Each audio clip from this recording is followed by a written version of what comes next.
سلامونه نیکې هیلې د بلبل چینل درنو لیدونکو د لوی اختر مبارکي درته وایم. هیلهمند یم چې دغه د لوی اختر دوه مبارکې ورځې به په عافیت تېرې شوې وي.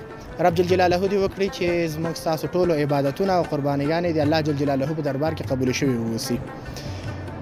د چینل د سفرونو په دوام راغلی یو دولت شاه ته د محترم استاد دین محمد فیضي او استاد شیر افضل صدیقي چې په ډیری چکرونو کې له موږ سره ملتیا کوي او هیره دې نه وي د کیمرې په برخه کې استاد عبدالمالک موږ سره دی.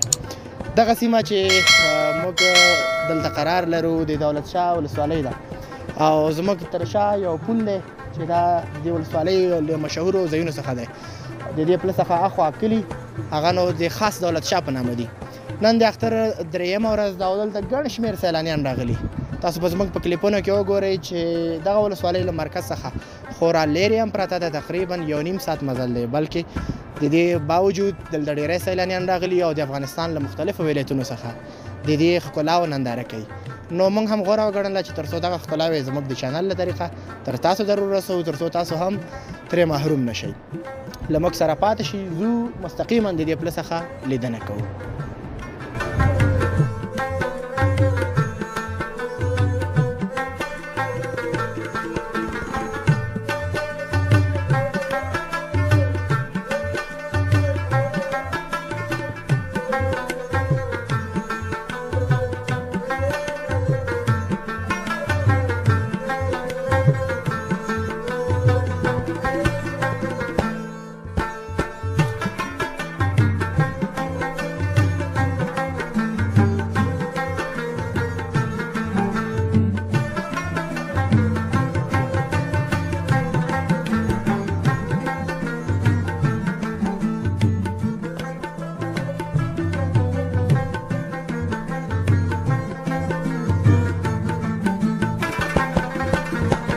درنو لیدونکو، د ژمنې سره سم مو درته ویلي و راغلو د دولت شاه پله ته. تاسو وینئ د سیند تر غاړې زموږ ډېری هېوادوال ناست دي، دلته د چکر او میلو په خاطر راغلي. تر څنګ مې ګلالي ځوانان ناست دي، دوی سره به خبرې اترې وکړو چې دوی له کوم ځای څخه تشریف راوړی. سلام ستړی مه شې، اختر مو مبارک شه. د ټول نه مخکې تاسو ښه راغلاست او وعلیکم السلام. خالد احمد یم د لغمان ولایت قرغیو ولسوالۍ. ډېر ښه خالد جانه، قرغیو د کومې سیمې څخه یې؟ عزیز خان کسنه. ډېر ښه، دا خو ډېر لرې ځای نه راغلی. څنګه د دولت شاه آب و هوا، ماحول، خلک، فرهنګ د ځای څخه د څه خاطرې واخیستې؟ واقعا چې په اول خو زموږ د افغانستان ټولې سیمې ښایسته دي او کلتور او ټول پښتانه یو الحمدلله. او بیا بالخصوص زموږ یو ارمان چې په خپل ولایت کې او خپل سیمو کې په دغسې یو ساحو کې وګرځو او دا دولت شاه ولسوالۍ ډېر ښایسته منظرې ولې او دا زموږ ارمان و ورته راغلو له خپلو ملګرو سره چکر ته. ډېر ښه خالد جان، له دې وړاندې هم دلته راغلی که دا د اول ځل دی؟ نه، دا مې اول ځل دی، خپل ګران ملګري سره راغلم. څنګه دی دا ځای خوښ دې شو؟ بیخي زیاته، ډېر ښکلی او رنګین ځای دی. او غرمه ډوډۍ هم دلته وه که قرغیو کې؟ غرمه هم دلته وله او خپله مو دیګ وکړو. ماشاءالله. اشپزي چا کړې وه؟ اشپزي زموږ همکار یادالله ابراهیم خیل. ډېره زیاته مننه. لیدونکو ته څه پیغام لرې؟ دولت شاه د سیاحت لپاره غوره ځای ده؟ بیخي غوره ځای دی او لیدونکو ته مې دا پیغام دی چې خپلو ولایتونو کې خپلو هغه ته دغسې یو منظرو ته لاړ شي او له چکر نه خوند واخلي او بالخصوص په دغه اخترو ورځو کې. امنیت پاک له دې راته ونه ویلې، څه مشکل خو به نه و؟ امنیت پاک له نو بیخي امنیت و. هېواد خو ماشاءالله 100% امن. ماشاءالله 100% امن کې دی. ډېره زیاته مننه خالد جان. ته ستړی مه شې زړګیه، نوم مبارک دی؟ نوم مې شاهد الله ارماني د لغمان ولایت قرغیو ولسوالۍ عزیز خان کسم. څنګه دی دولت شاه؟ یاره واقعیت چې وطن مو ښکلی ده، بلا ښکلې منظرې هسک د هسک غرونه او د نرۍ هوا په دې ځای کې ولا چې واقعیت ښایسته وطن مو ښکلی ده. واقعیت لغمان خو زموږ یو د هغه ولایتونو څخه دی چې ګرمسېره کې شمېرل کېږي، هوا یې ګرمه دی، خو مګر بیا ولسوالۍ چې دي ډېر یخې دي. یعنې دا کوم ځای کې چې موږ قرار لرو دا سړ سیمه ده، هوا ډېره ښکلې دی نسبت قرغیو مرکز ته. هوا به ډېره درته جالبه وي. واقعیت چې ډېره ښایسته خوندوره نرمه هوا ده، بل یخ هم ده او هلته خو لغمان واقعیت چې لږ ذره اوړي کې مو هغې ګرمي زیاته هلته. مخکې دلته راغلی وې که دا لومړی ځل دی؟ لومړی ځل هم ده ولا بس دلته رالو دې چکر لپاره. بیا به هم راځې؟ انشاءالله هو، ځکه چې داسې ښکلې منظرې لري حتما به راځو. ډېره زیاته مننه. که څه پیغام لرې زموږ کیمره ستاسو خدمت کې دی. بس مننه له هېوادوالو څخه، ځانګړی سلام هغو هېوادوالو ته په اختر باندې په چکر ته راوتي دي. بس الله دې وکړي چې بس په خوشحالۍ سره د اختر ټول مسلمانان او د افغانستان مظلوم ملت په خیر سره تیر کړي. بس همدا ځانګړی ډېره زیاته مننه. لکه څنګه چې تاسو پوهېږئ درنو لیدونکو، هېوادوال ډېر زیات خوښ ځکه دي چې د امنیت ترڅنګ دولت شاه ولسوالۍ د سفر لپاره د سیاحت لپاره ځانګړې ښکلاوې لري.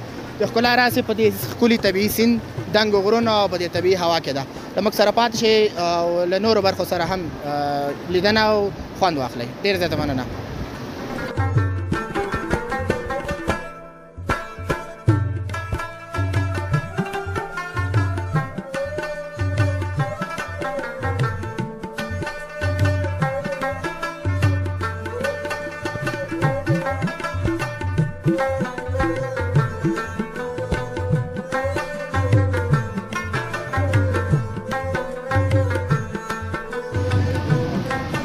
درنو لیدونکو، لکه څنګه چې مو مخکې درته وویل، دا دولت شاه دی او نن د اختر مبارک درېیمه ورځ ده. ګڼ شمېر سیلانیان راغلي.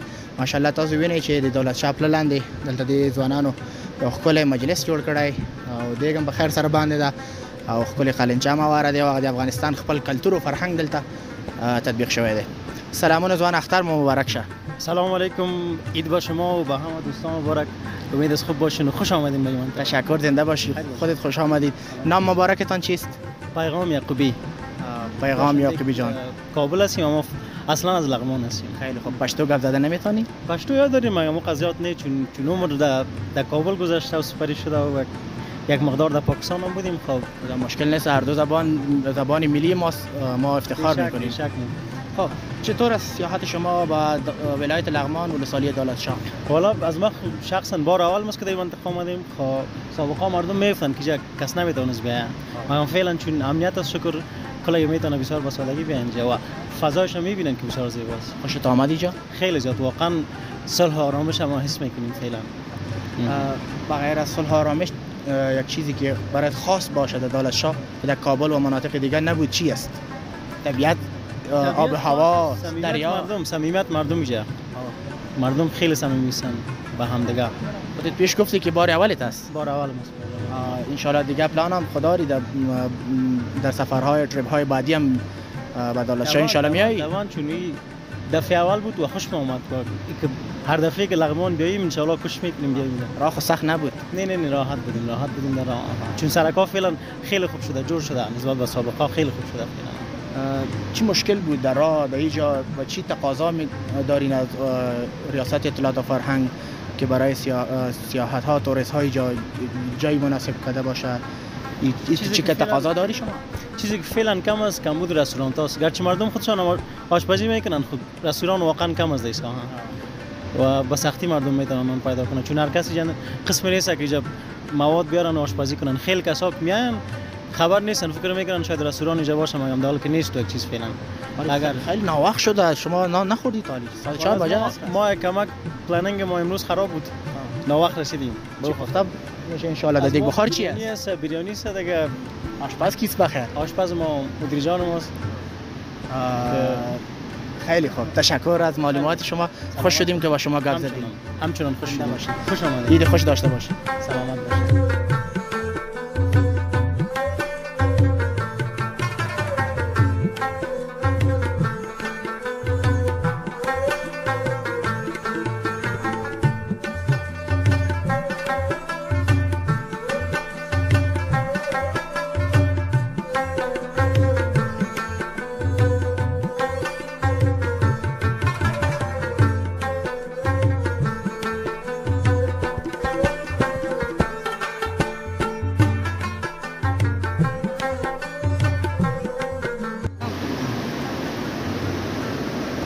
درنو لیدونکو، زموږ خپرونه په پای ته رسېدو باندې ده، خو مخکې له دې چې خپرونه پای ته ورسوو یو اړین پیغام پرېږدم. تاسو وینئ چې زموږ هیوادوال سیلانیان دلته هم خوړلی دی او د سیند پر غاړه. بیا نو دا کثافات هم دلته پراته دي، که چا هندوانه خوړلی هغه هم دلته پرته ده او که چا اخلی پخلی کړی. نو هیله مې دا ده چې خپل هیواد هغه صفایي توجه وکړئ. بله خبر دا د سیند غاړه او دا چې څومره ښایسته وي، ښکلې وي، موږ تاسو ښکلي ښکارو. نو تر ډیره کوشش وکړئ چې خپل هیواد پاک وساتئ او له دغه ناپاکۍ او چټلیو څخه ځان وساتئ. د دې لومړي پیغام تر څنګ دوهم پیغام هم پرېږدم کوشش وکړئ چې درنو سیلانیانو ته خاص دی چې په دغه اوبو کې د لامبلو څخه هم ډډه وکړئ. منم چې هوا ګرمه ده او لامبل یو ځانګړی خوند او لذت لري، مګر دا خونړی سیند چې ډېری ځوانان یې راڅخه واخیستل او د دې سیند په لامبلو کې قرباني شول. کوشش وکړئ چې د لامبلو څخه ډډه وکړئ او که لامب نو ډېر احتیاط څخه کار واخلئ.